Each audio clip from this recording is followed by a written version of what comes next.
Un saludo para toda la comunidad unadista en este día, puede ser mañana, puede ser tarde, puede ser noche. Mi nombre es David Fernando Higuera Duarte, los saludo desde la ciudad de Duitama, en el departamento de Boyacá.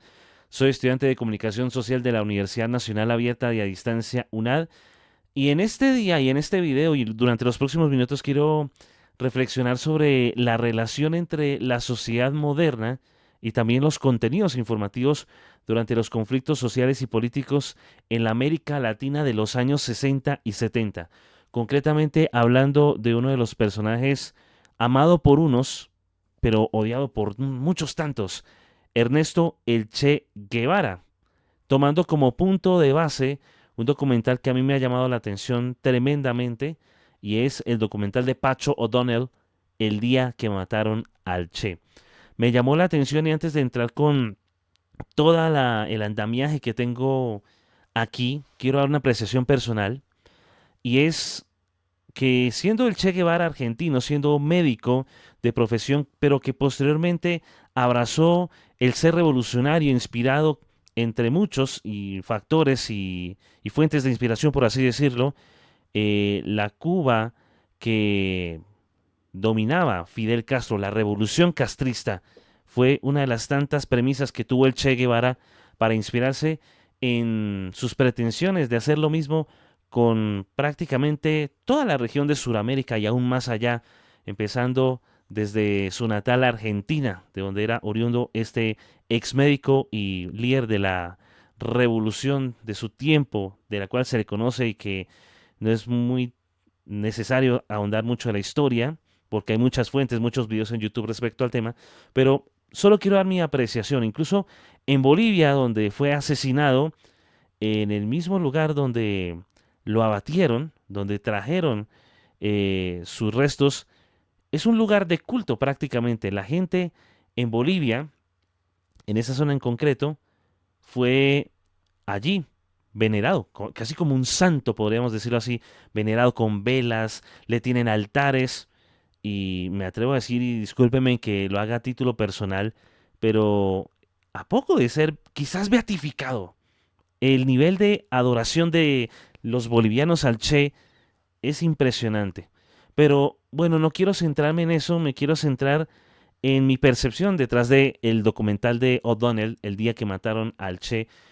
Muy impresionante los últimos días que tuvo de vida el Che, luego de ser aliado de tú a tú, de codo a codo con Fidel, pero el hecho de hacer las cosas por su propia cuenta, esperando ese apoyo de la revolución castrista que no lo tuvo prácticamente, solo contra el mundo, prácticamente con su séquito allá en Bolivia, tratando de liderar una revolución que, como decía partes del video, bueno, el Che quería pasar desapercibido, tanto que cambió de imagen para pasar por alto, pero creo que como dijo uno de los miembros que estuvo al lado del Che en este documental, si él hubiera dicho y se hubiera anunciado esto que pasaría o que se registró en la historia no hubiera sucedido.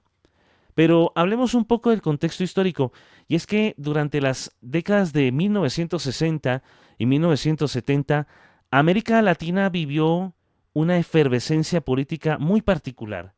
Las dictaduras militares, por ejemplo, en algunos países de Latinoamérica, pero con el boom de Cuba, de Fidel, recordemos que Fidel Castro instaura entonces la dictadura que es una de las más largas de nuestra América Latina desde 1959, cuando toma el poder. Estados Unidos, con su influencia en medio de la Guerra Fría, el auge de movimientos revolucionarios en nuestra región, marcaron una época de mucha tensión, de represión, de resistencia. Y en ese sentido, la figura de Ernesto el Che Guevara se convirtió en un símbolo de lucha, no solo por las acciones que él realizó, sino por el poder de su imagen y su discurso, que creo que fue algo que lo caracterizaba. Y de eso vamos a hablar más adelante, que él usó la radio y otros medios que tenía al alcance para difundir su mensaje de alguna u otra manera. El documental entonces de Pacho O'Donnell, como les venía diciendo, reconstruye los últimos días del Che en Bolivia, el último vestigio y lugar donde le quitan la vida, lo capturan, pero precisamente uno de los miembros de las milicias bolivianas, eh, en contra de su propia voluntad, porque le dan la orden de matarlo, él no quiere, pero termina accediendo. Pero eso ya les voy a contar en otro momento. Entonces el Che en Bolivia fue capturado y ejecutado allá en el año de 1967. Pero entonces, más allá del hecho histórico, lo que podríamos resaltar aquí es cómo la muerte del Che fue transformada en mito y cómo los medios jugaron un papel clave en esa construcción simbólica. Si uno ve todo el documental, como les digo, en muchas partes de Bolivia, en aquellas zonas rurales, hay buses del Che, hay altares de Che, le rezan al Che porque hasta aducen que el Che hace milagros, pero bueno, eso es otro tópico. Ahora, como comunicadores sociales, en cuanto al rol de los medios en los conflictos respecto a esto, pues bueno, entendemos que los medios no solamente informan, sino que interpretan, encuadran y tal vez manipulan la realidad. No digo tal vez, es que lo hacen. Eh, los medios de comunicación, amigos, estudiantes, profesores y demás comunidad humanista, es el cuarto poder, los medios de comunicación. En los 60 y en los 70 los medios tradicionales estaban fuertemente controlados por los gobiernos, con todo el cojenaje de la propaganda de cada uno de los estados, o por intereses económicos alineados con el poder también. Esto quería decir que los medios informativos durante los conflictos eran parciales, eran censurados o directamente propagandísticos. Pero bueno, esto no pasa por lo menos aquí en Colombia. Bueno, tal vez cualquier parecido con la realidad es pura coincidencia, pero bueno, eso es otro tema.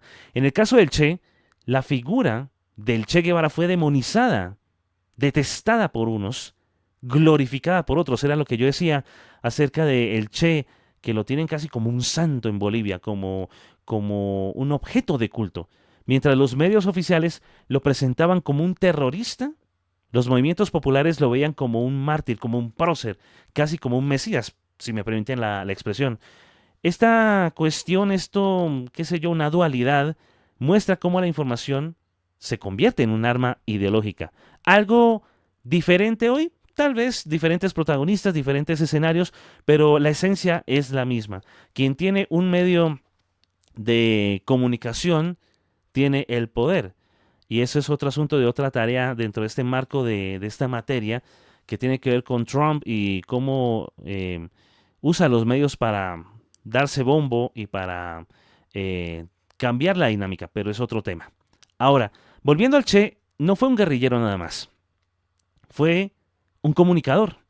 ¿Por qué? Porque supo construir un discurso coherente, visualmente potente, con la imagen de su melena, de su bigote y de su boina muy característica.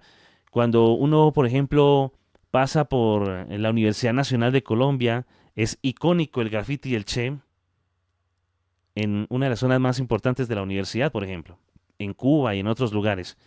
La imagen que Corda la plasma muy bien se convirtió en un ícono global, un símbolo global de su pensamiento, de su filosofía, de su forma de ver el mundo, que lo reproducen en camisetas, en murales, en pancartas. La imagen que, más allá del contenido político que pueda tener, representa rebeldía, justicia y resistencia. Y yo sé que no viene al caso esta comparación, pero tiene algo, es algo un poco, ¿no? Parecido, idéntico, el caso de Pablo Escobar.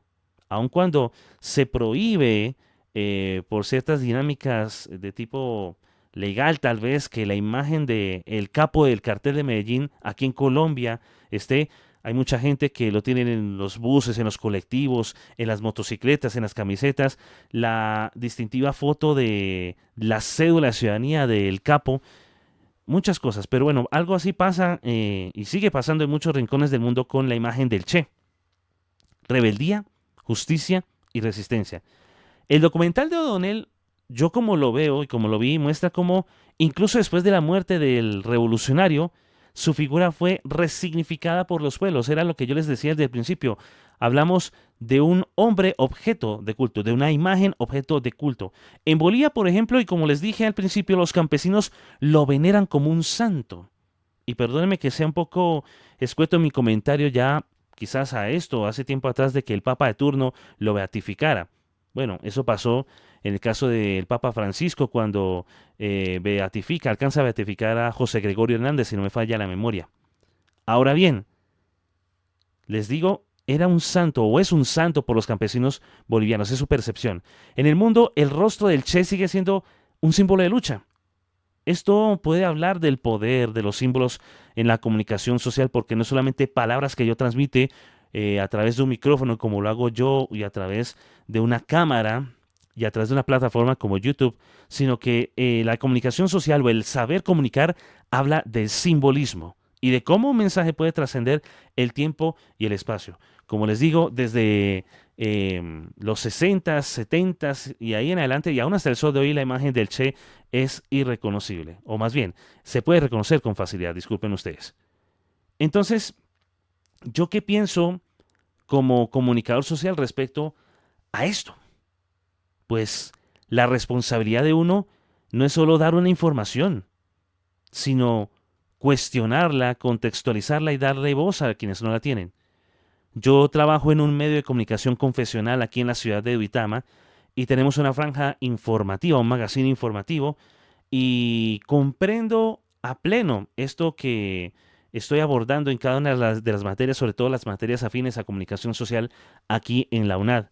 ¿Por qué? Porque nosotros como comunicadores sociales somos veedores, somos los que escudriñamos lo que sucede alrededor y es necesario preguntar. No podemos pretender que en un gobierno como en el que de momento estamos, que censura a la prensa, y perdón que me desvíe un poco del tema central, pero lo traigo a colación porque es necesario, no es posible que en un gobierno como en el que estamos se censure o se cuestione el deber del comunicador social, de un periodista, de indagar hechos, de preguntar y de investigar, porque somos la voz de los que no tienen voz, de aquellas personas que están en zonas rurales y urbanas, que se siguen haciendo preguntas de cómo funciona la dinámica social y que nosotros tenemos una amplia responsabilidad, es un reto, no es tanto un cartón o una cosa así de bombo que haya comunicador social, periodista, sino que es un reto, es una responsabilidad para nosotros. Entonces, en el caso de los conflictos de los 60, de los 70, pues muestran algo.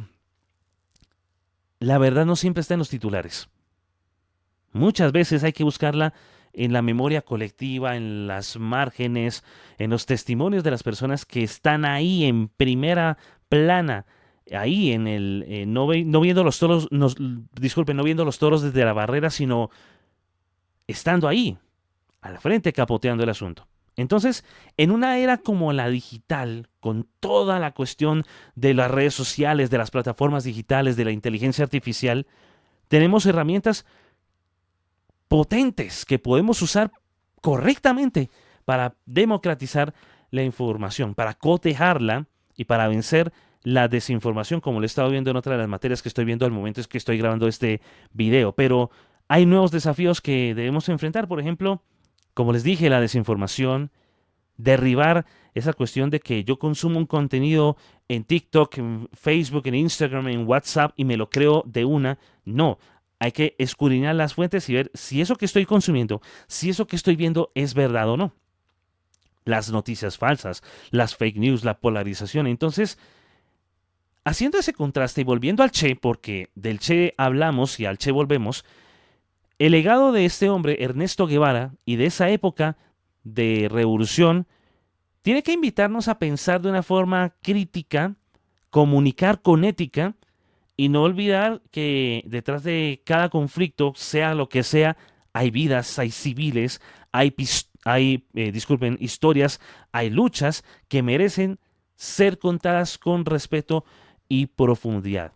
Como dijimos, para muchos la figura del Che Guevara es algo nefasta, algo mala por los ideales que perseguía, porque abrazaba el comunismo, abrazaba las mismas ideas que uno de sus máximos inspiradores, Fidel Castro, pero como quiera, si lo vemos desde el punto de vista del engranaje, del modus operandi, pues él perseguía una causa que no logró consolidar. Infortunadamente, la enfermedad que padeció el Che no le permitió avanzar. Intentaron robar medicamentos, medicinas, pero no fue posible. Simplemente pasaron los días y el ejército boliviano, de la mano con el norteamericano, hicieron lo propio, arrestan al Che y a su séquito, o parte de su séquito, porque esa es la cuestión, fue diezmado. Ese ejército revolucionario de Che no tenían comunicaciones, no tenían radio ni mecanismos, estaban más aislados. Cuba los dejó, los abandona prácticamente a su suerte, y es ahí cuando, como les venía diciendo, precisamente en el año de 1967 fue ejecutado Ernesto el Che Guevara. Una figura representativa de revolución, de cambio, pero sobre todo de cómo usar los medios de comunicación. Como les dije, el Che fue comunicador, médico de profesión, pero para divulgar su mensaje antes de su final fatídico en Bolivia, era comunicador y supo transmitir sus ideales tan así que su imagen de medio perfil, su boina, su bigote, su rostro, como un pedernal fuerte y sólido, queramos reconocerlo o no, es algo muy distintivo, para bien o para mal, aún en estos tiempos del siglo XXI.